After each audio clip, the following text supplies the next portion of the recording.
podcasting on the Brink from Prince George, British Columbia, Canada. And all the guests from around the world are saying, okay, we know where Canada is, we know where BC or British Columbia is. Where is Prince George? Well, we know where Vancouver is. We are about 500 miles north of Vancouver, a beautiful area. Nature at its greatest here. And today, a very special day, a very special guest. Her name is Dr. Terry Wahls, PhD, and a very interesting, and she is also a clinical professor of the medicine on the University of Iowa, where she conducts clinical trials. She is also a patient with secondary progressive multiple sclerosis, which confined her to a tilt reclining wheelchair for 4 years. Dr. Terry, can I call you Dr. Terry? Yeah, perfectly fine. Okay. So you have an amazing history and what you're doing now, obviously. Can you share with our guests as to your background and then... Sure. Yeah. So I'm an internal medicine physician. I'm in practice, and about 24 years ago, out walking with my wife Jackie, my left leg grows weak, so dragging it, we hobble, get me home.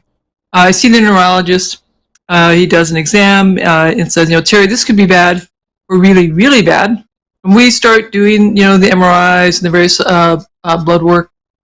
And, I'm thinking about the fact I've had 20 years of worsening electrical face pain, straight at my temple, coming down my jaw. And so I don't want to become disabled, John, so I'm secretly praying for a fatal diagnosis. Right. 3 weeks later, after the spinal tap and everything comes back, my neurologist says, Terry, this is multiple sclerosis. I do my research. I find the very best MS center in the country. I take the newest drugs. And 3 years later, I hear tilt recline wheelchair because things have gotten relentlessly worse. I take mitoxantrone in a form of chemotherapy, does not help. I take Tysabri, the new biologic agent, that does not help. Then I'm switched to Cellcept. And John, then I ask myself a really important question. Am I doing all that I can? And, I am a physician. I'm not a neurologist, but I decided to begin reading the basic science, and I started experimenting.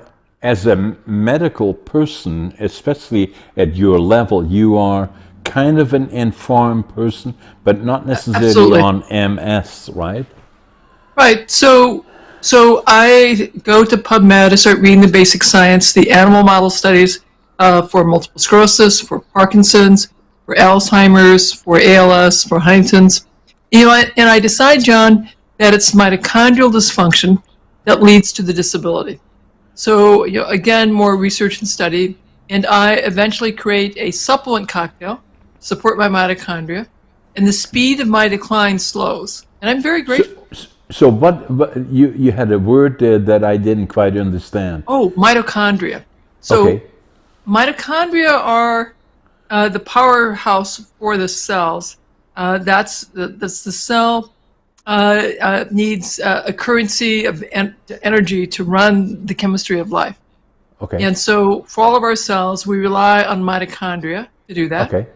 And my theory was that the mitochondria were not working as efficiently.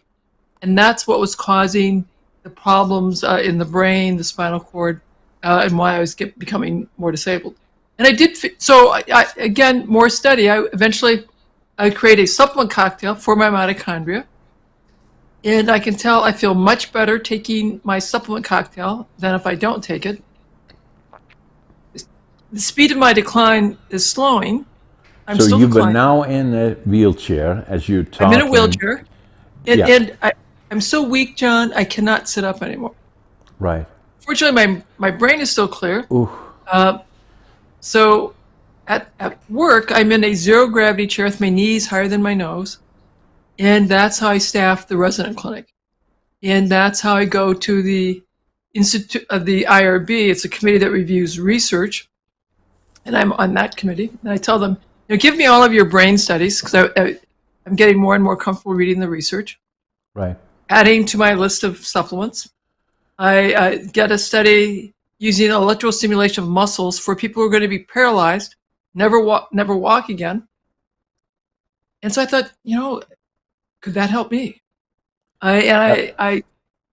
Electro-stimulating my muscles. Yes. So you put these pads on the skin, Okay. and you go to the electrical therapy device, turn on the current. External, Cherry? It's external. This all So external? the pads would be on the legs, the quadriceps, and the hamstrings. And so I talked to my physical therapist, and he says, we use that for athletes.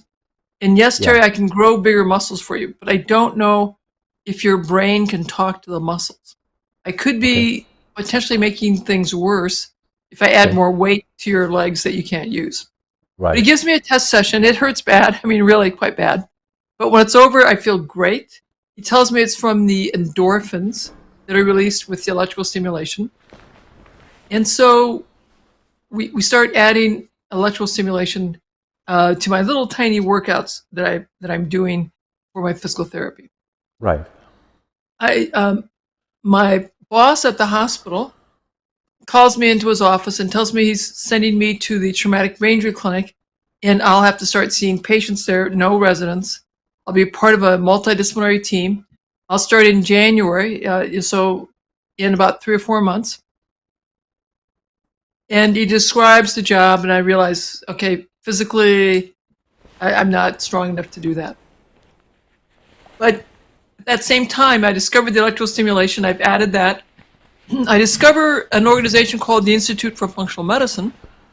And they had a course on neuroprotection. So I order that course. It's a big notebook of cases and a bunch of lectures that are PowerPoints with the audio synchronized. So I go through all of that. I have a longer list of supplements, John. And I go out, buy them, and I start them. And then I have this big aha. What if I redesign my paleo diet that I've been doing for 5 years based on this list of nutrients and figure out where these nutrients are in the food supply? So that's a few more months of research. But I get that sorted out, and I have a list of the various foods that I need to be adding.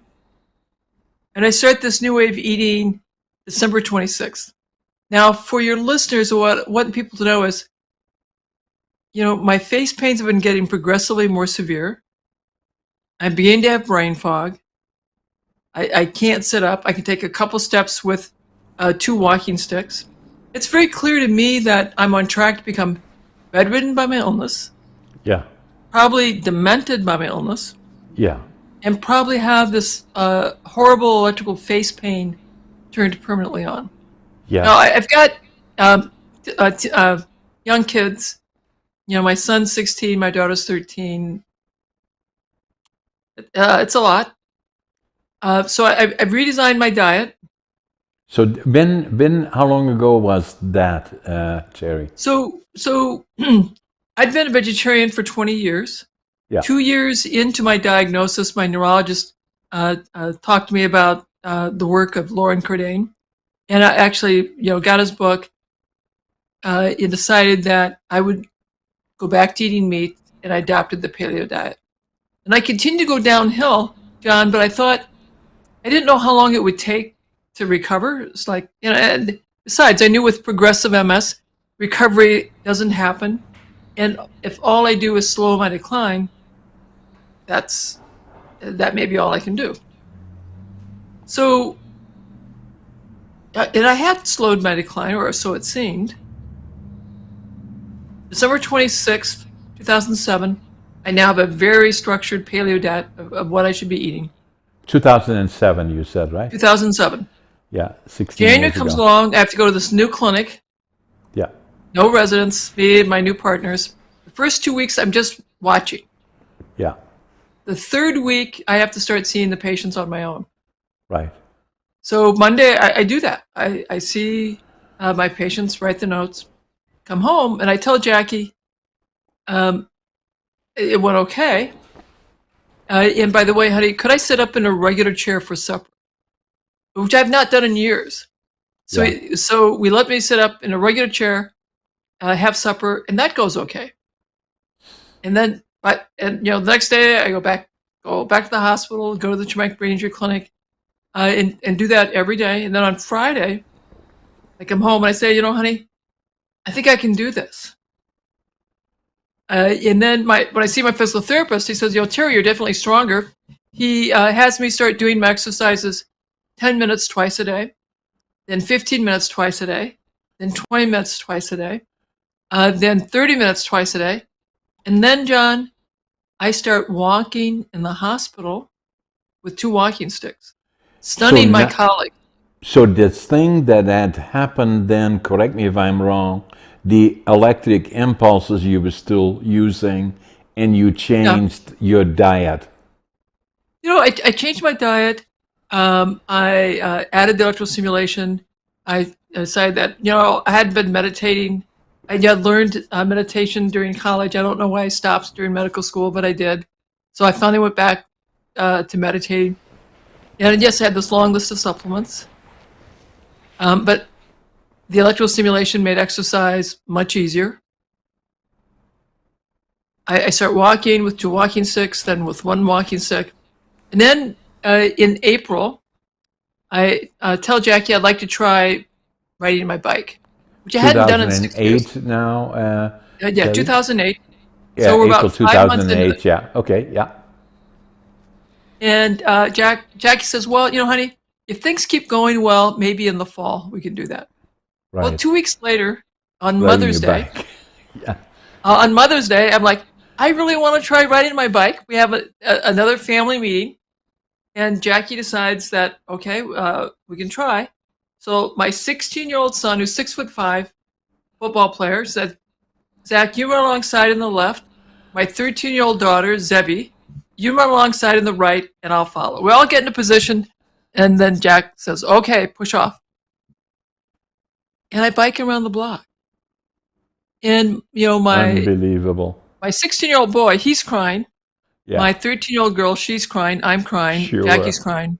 Sure. And, this really, for people with a progressive neurologic disorder, John, Correct. you let go of the future.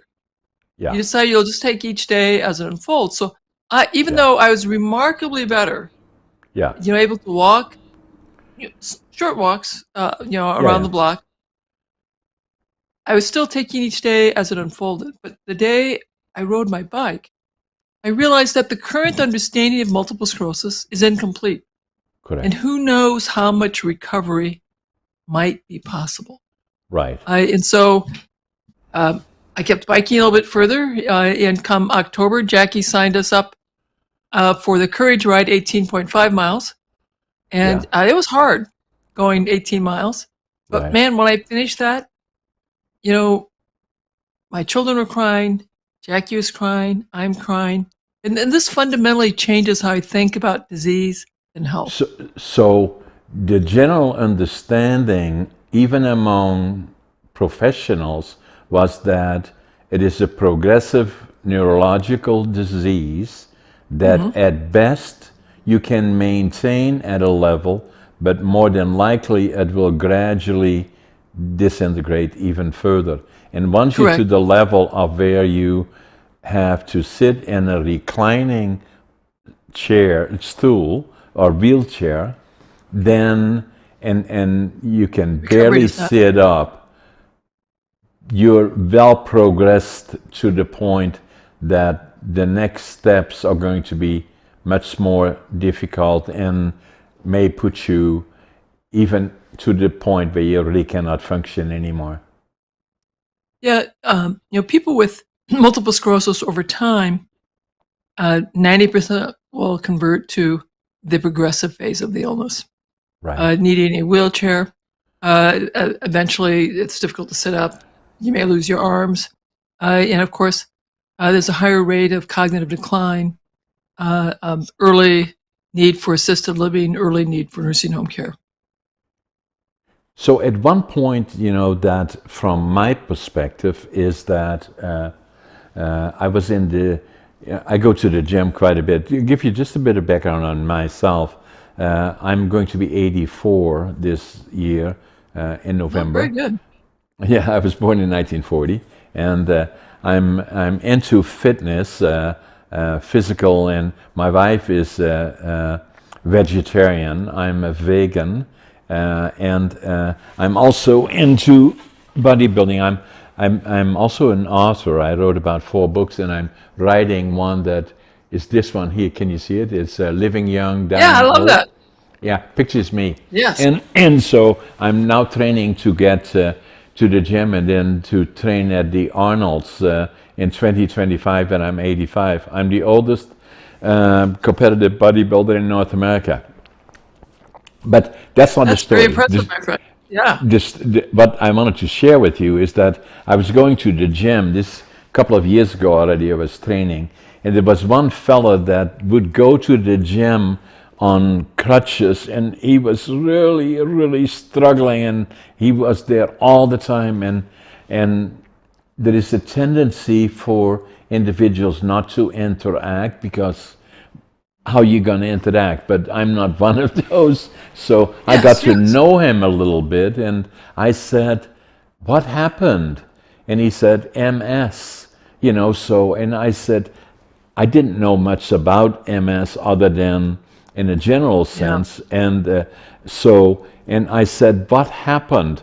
He said, I was a mechanic. I worked in one of the lumber mills here and then stayed in an apartment.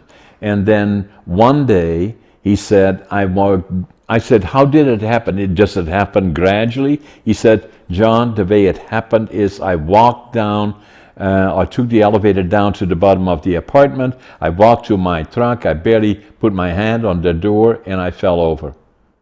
And that was the beginning of it. Ugh. In the one leg. And Yeah. so, Yeah. and he was to the stage where probably, the way he was moving around I have not seen him in quite a number of years, but it really left an impression with me. Now the Well, other I'm so part, glad he was working out, that yeah. he Now the knew other that it part worked. is that I have one of the employees of one of my company has been with us for. Her name is Linda, and she has been with us for more than 40 years. Is a forklift truck driver, kind of manages the lumber yard, and very, very go, go, go. And she has MS. But it seems to, already for quite a number of years, she's getting medicines of some sort, and the docs are watching her closely. But she comes to work every day, and she seems to be pretty good and Uh, stable. Yeah, the medications have done a really good job of turning off the acute inflammations, the acute new enhancing lesions.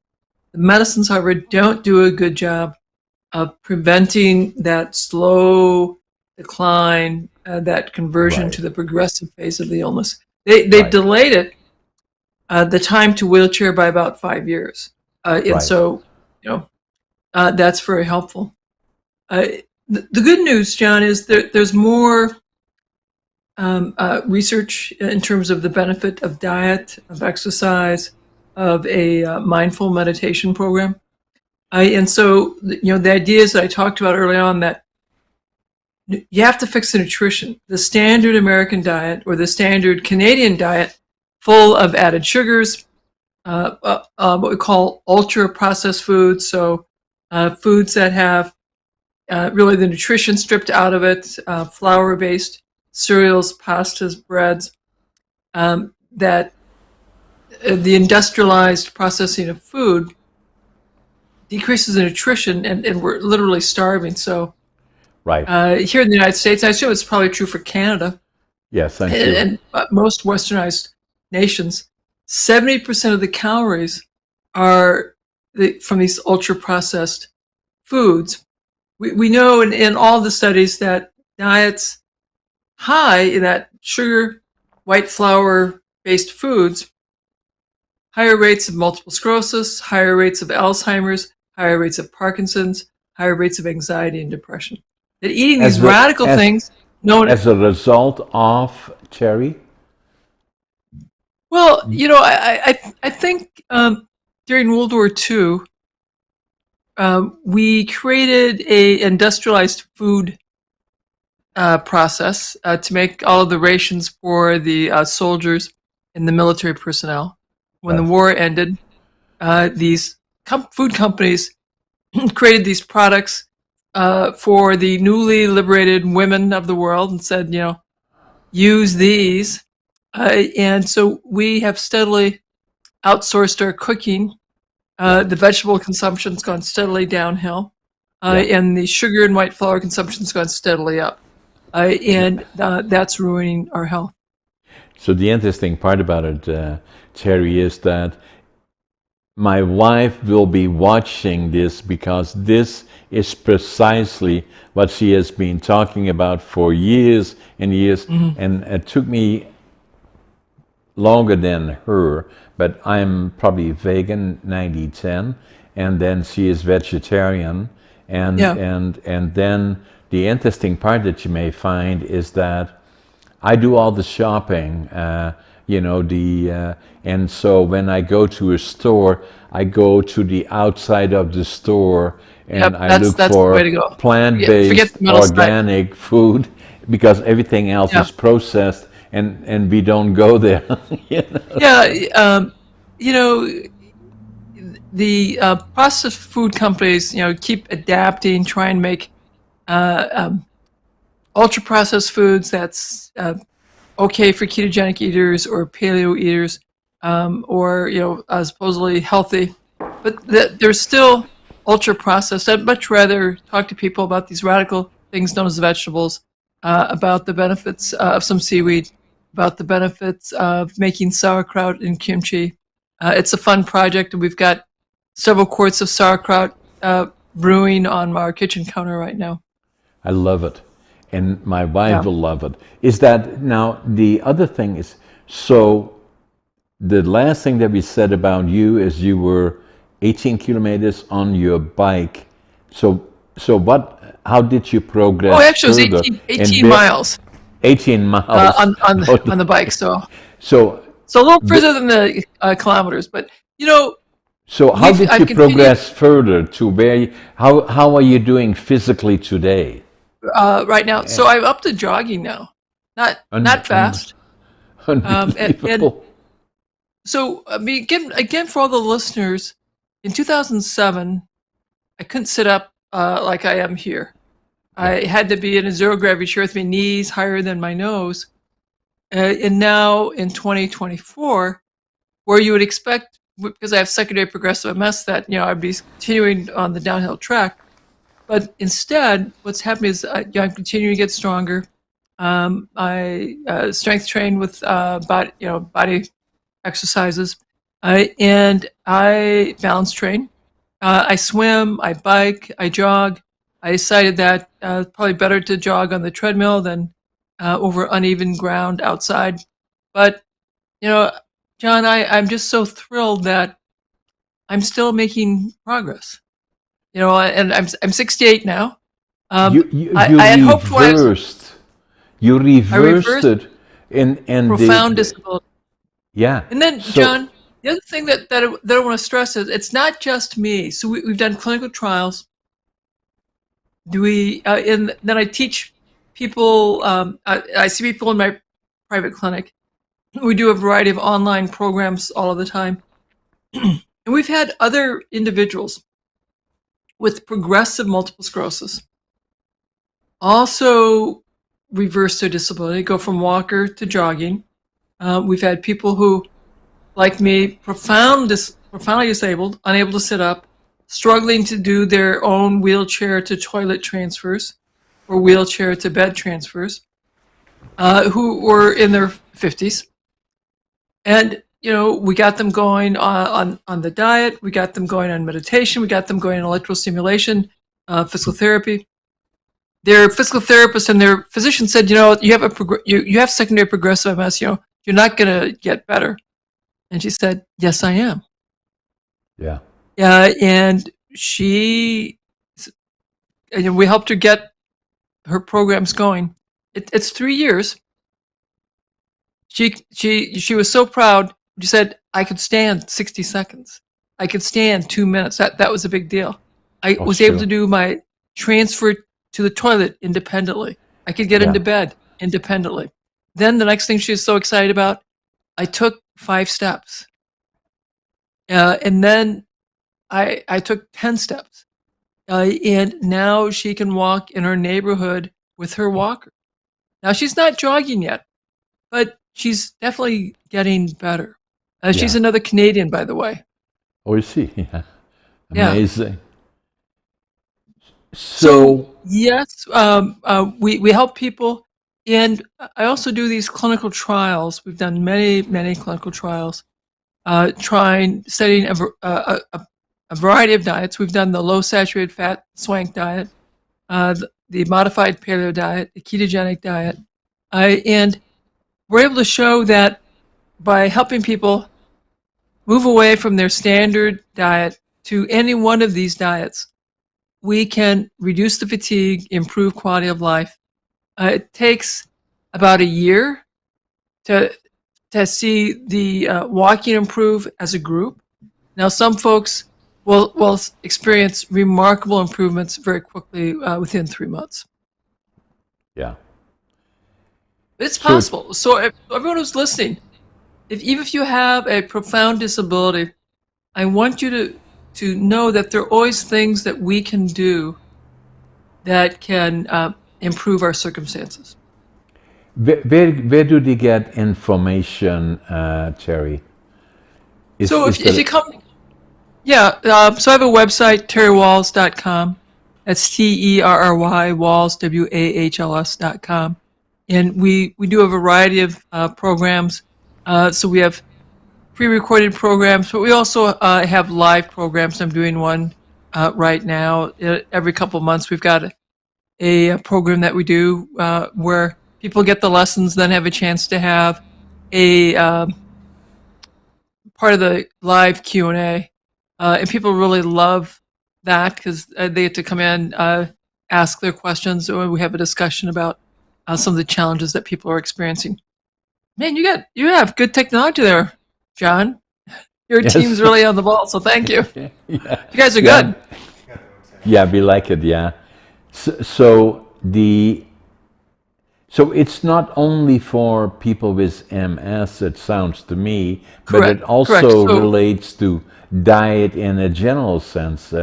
Like healthy living. Because if I look at like Living Young, Dying Old, the book that I wrote and that is coming out in July, then it's substantially about, the age is just a number, but how do you stay fit and healthy? And a lot of that is diet and lifestyle and diet and exercise. And then it's absolutely eating these radical things our grandmothers called vegetables. Yeah. Exactly. And making sure you have enough protein, and you can do that as a vegetarian or a vegan, or you can do that as a meat eater, and healthy fats, and avoiding these processed foods that have stripped the nutrition out, so you're left with calories. And then these processed foods have a lot of additives that are there to trick our brains into over-consuming. Yeah. And to create cravings and addictions. They also interfere with the microbes that live in our gut and create microbiome problems. So, the advice I like to give, John, one more thing. The advice I like to give my patients and my tribe is, if your grandmother or great-grandmother could not have gotten this food or recognized this as food, it's probably not good for you. But if your grandmother could have recognized it as food, it is probably good for you. Yeah. So, in a general sense, people are becoming more aware of it, but not to the extent. We have a lot of people that are not healthy. And a lot of it is preventable, not even speaking about the obvious. Don't smoke, obviously, excessive drinking. I don't drink, and and lifestyle in a general sense are all low-hanging fruit, relatively speaking, in terms of you know, your body is a unique part that wants to be healthy, is very forgiving, but only to a certain point. And then in a lot of cases, people that you know, get older, the last decade of their lives in a lot of cases are difficult and Very difficult. very difficult. And the objective, at least from my perspective, is saying that I want to be as old as possible. I say sometimes tongue in cheek a little bit. I want to be 120. You know, so Hey, that's a good number. I tell my tribe is I plan to be thriving at 120. I still want to be doing research. I still want to be teaching the medical students, young postdocs learning to do research. I still want to be traveling the world, teaching them the importance of diet and lifestyle. And when I get to 120 and I'm thriving, I might reevaluate and decide that I'm going to go for 140 or 150. yeah, But the goal is I'm going to thrive and do well. Now, from your perspective, Terry, as a medical doctor and PhD, and all of those things that you are involved in, the medical school in Iowa, or the University of Iowa, which has a very high rating as one of the better universities in the United States, are we moving collectively in the right direction? Meaning that you know, it is not necessarily all pills. There are a lot of people, they have a handful of medicines they have to eat. Rather, are we moving to things that are more progressive in terms of well-being and health and fitness? You know, what I think is happening is the public is catching on that larger numbers of the public are very interested in this complementary alternative medicine. They're very interested, what can I do with diet? What could I do with targeted supplements?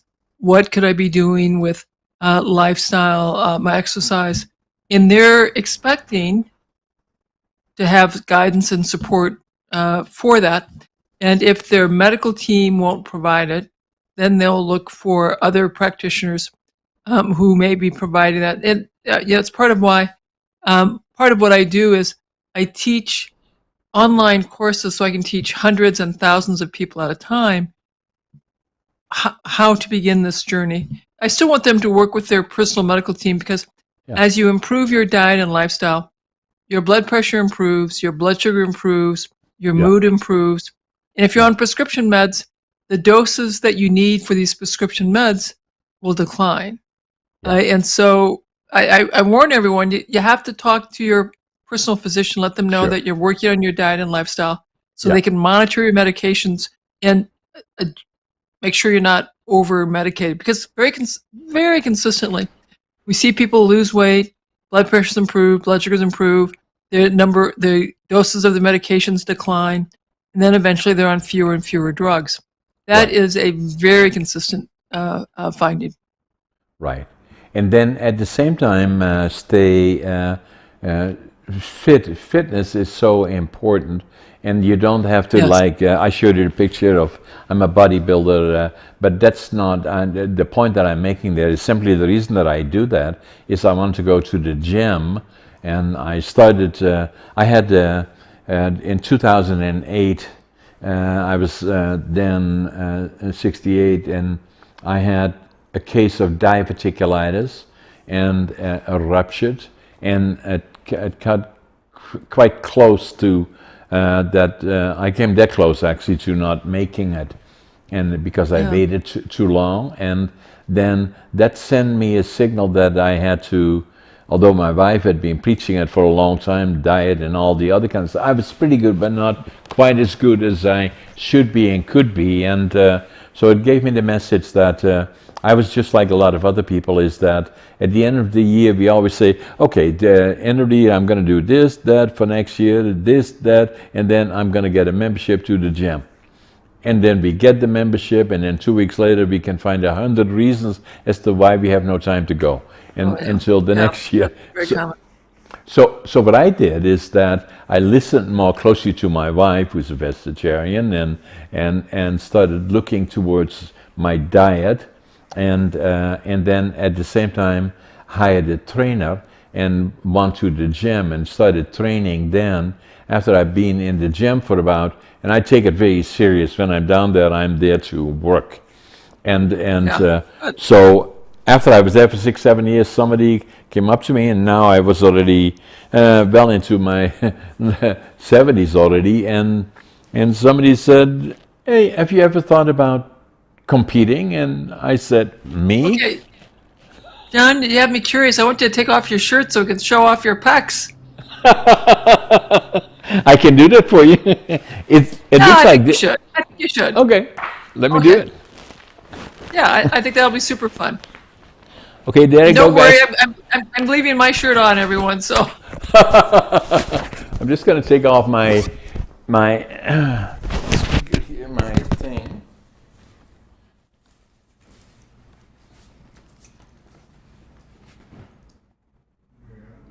okay.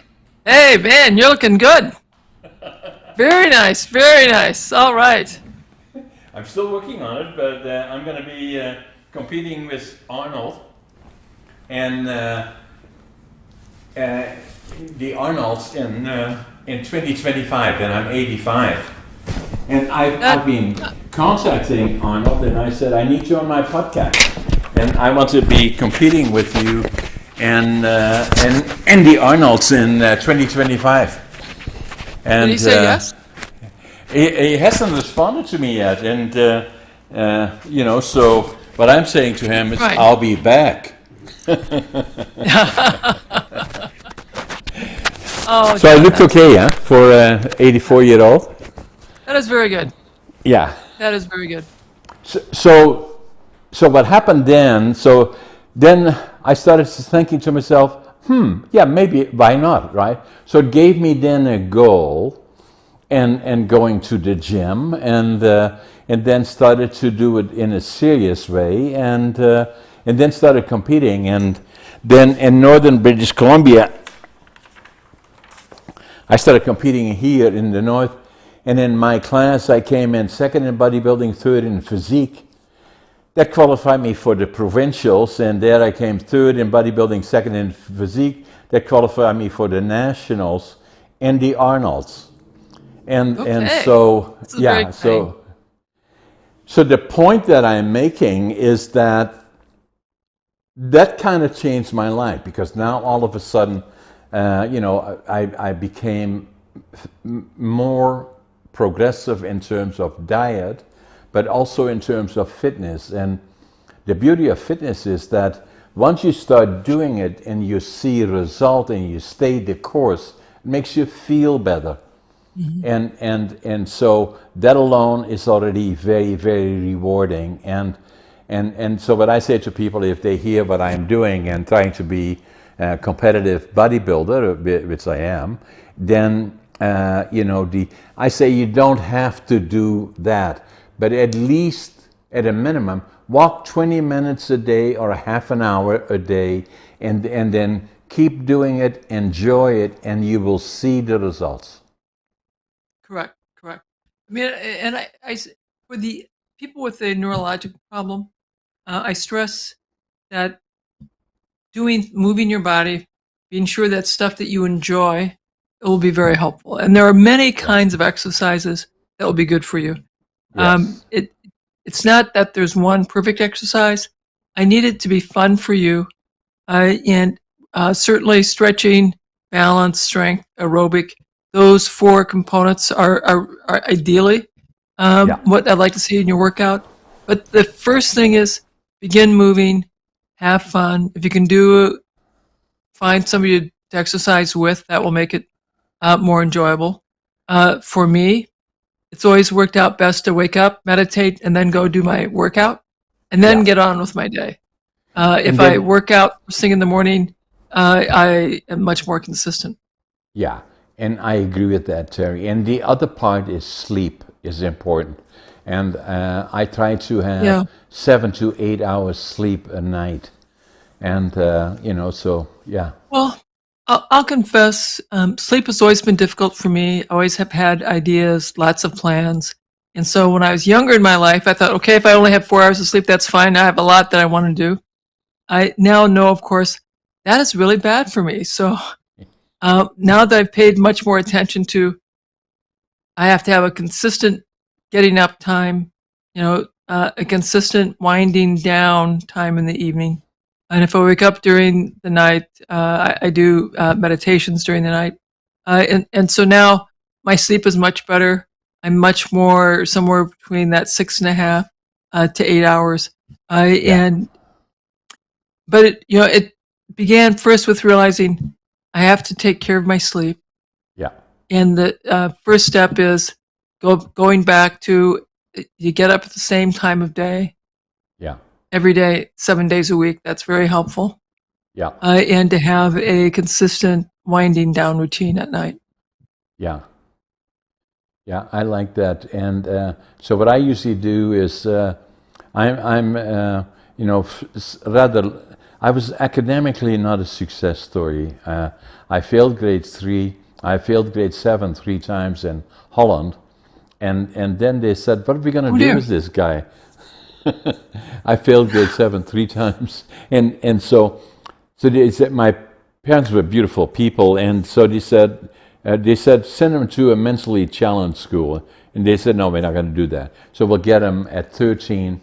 We'll train him as in career in working with his hands. And so they sent me to a furniture factory. And so I became a furniture maker.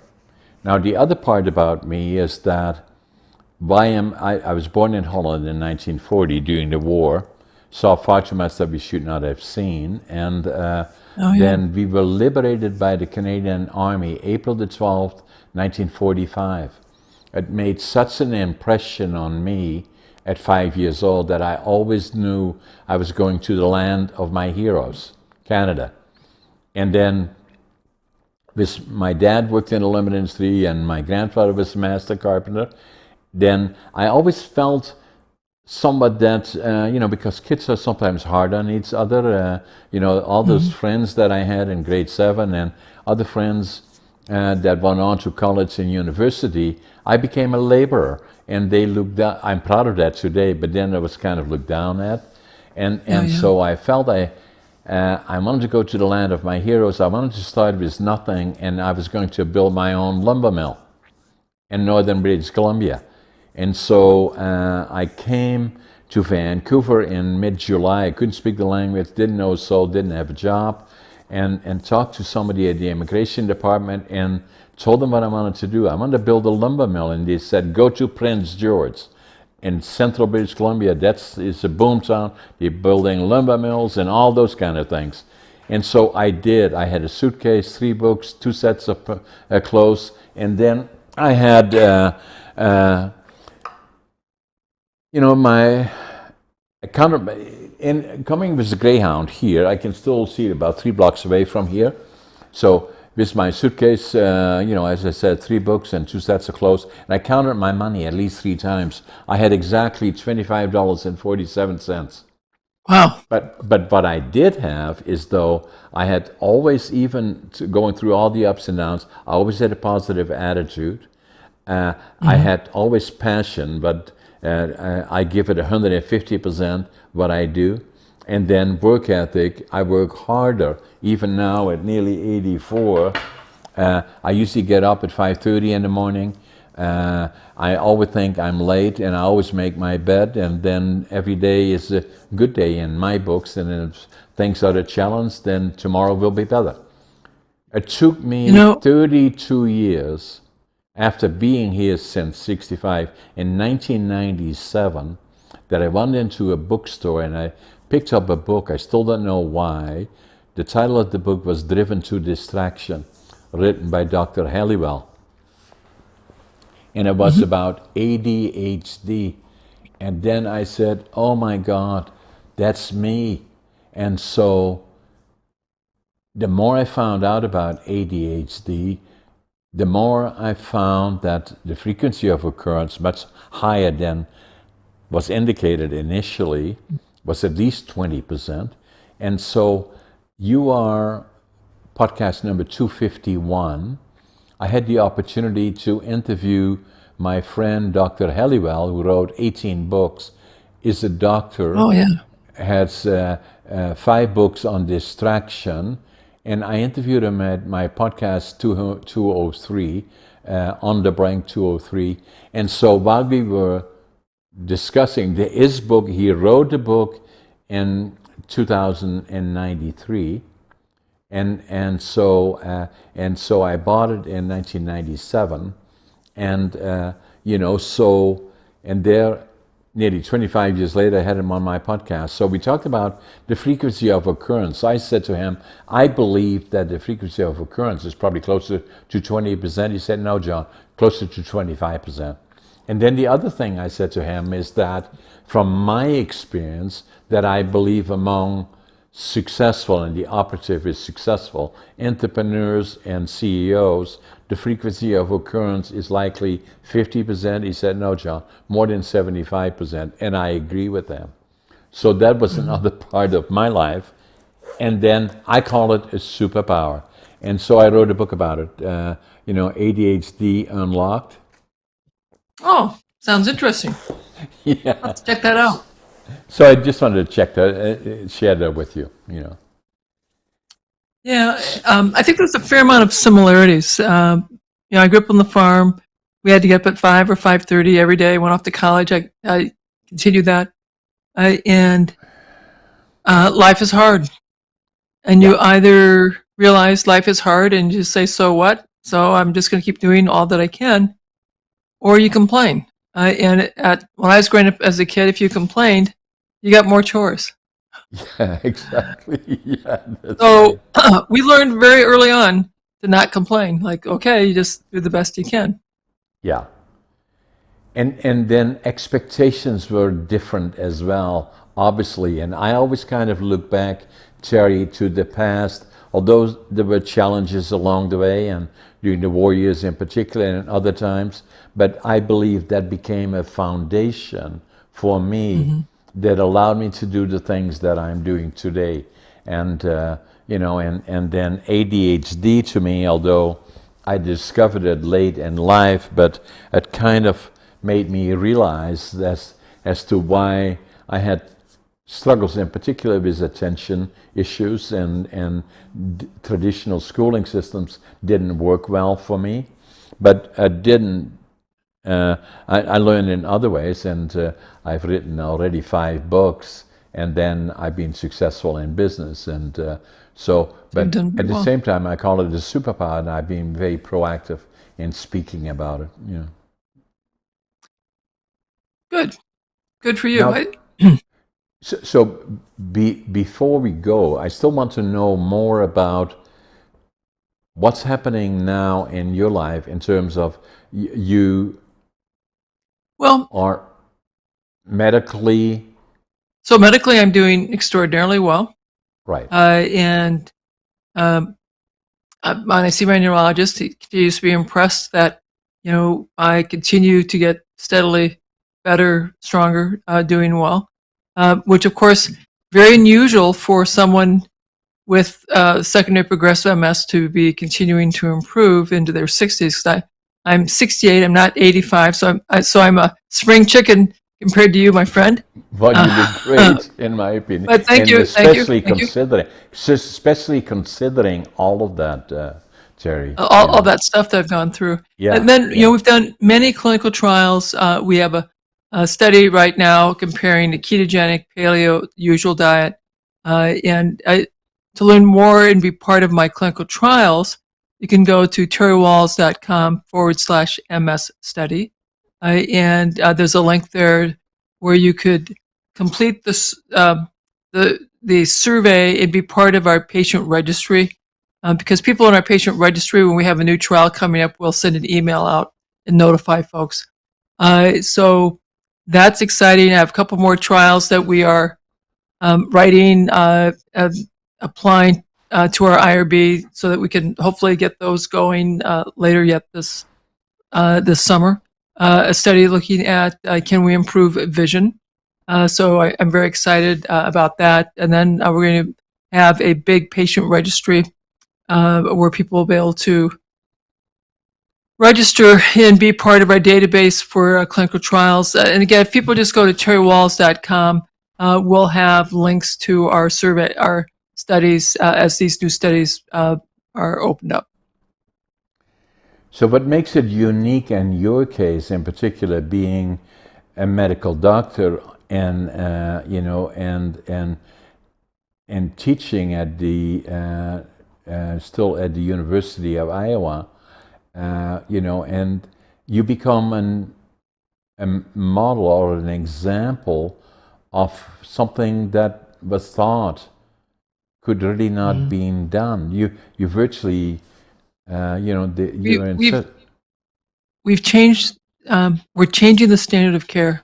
I tell my medical students in the postdocs that come to our lab and work with us that it takes 30 years to change the standard of care. I'm 15 years into this journey, John, and now when I go to these scientific meetings, the other physicians, neurologists, scientists will recognize me, stop me, whip out their cell phone and ask if they could take a picture with me because their patients would appreciate it or their lab would appreciate it. And our papers are being cited. We're getting published in higher and higher impact journals. It's certainly a journey.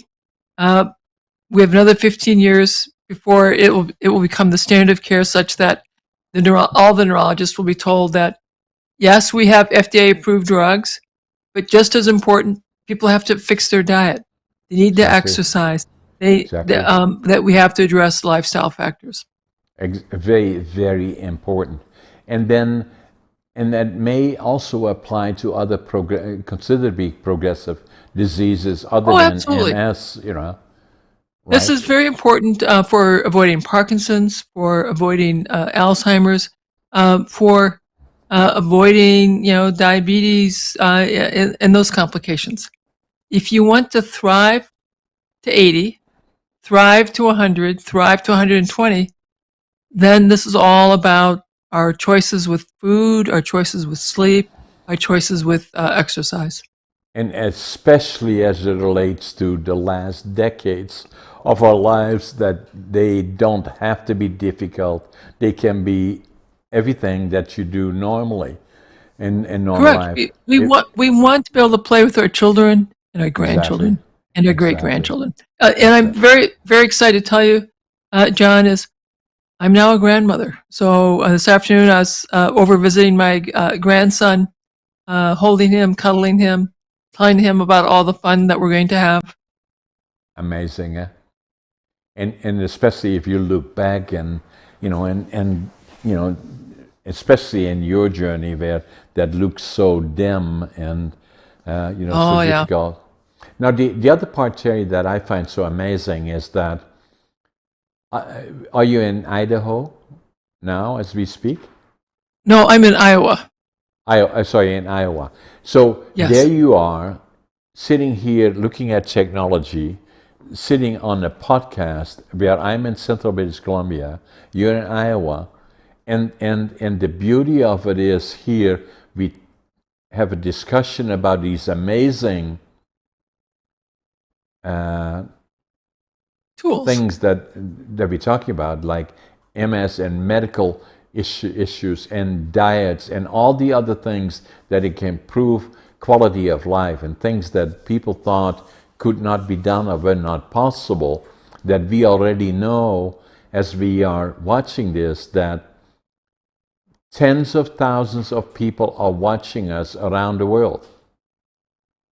Yes, isn't that wild? Amazing thing about, and it's just still at its beginning. That I believe podcasting are like what we are doing here. We're not only podcasting that will be shown tomorrow and will be shared with you tomorrow, but we are also doing live as we speak. Oh, this is wonderful. Yeah, so You know, it's really the pandemic, which forced all of us to learn how to interact virtually and use these exactly. technologies. We got better and better at learning how to interact virtually. So Yeah, there were some good things that came from that very difficult time in the world. yeah, no question about that. Cherry, it was a pleasure and a privilege to have you on my podcast. I really enjoyed it. It was in particular interesting when you told me to take my shirt off. So, I,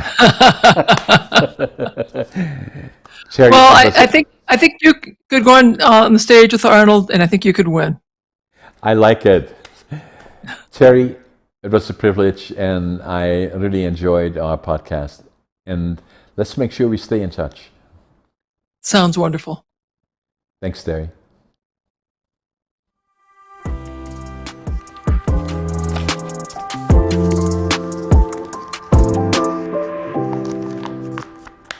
So, how did it go? Well, I thought that was good. Yeah, I thought I that was really great. liked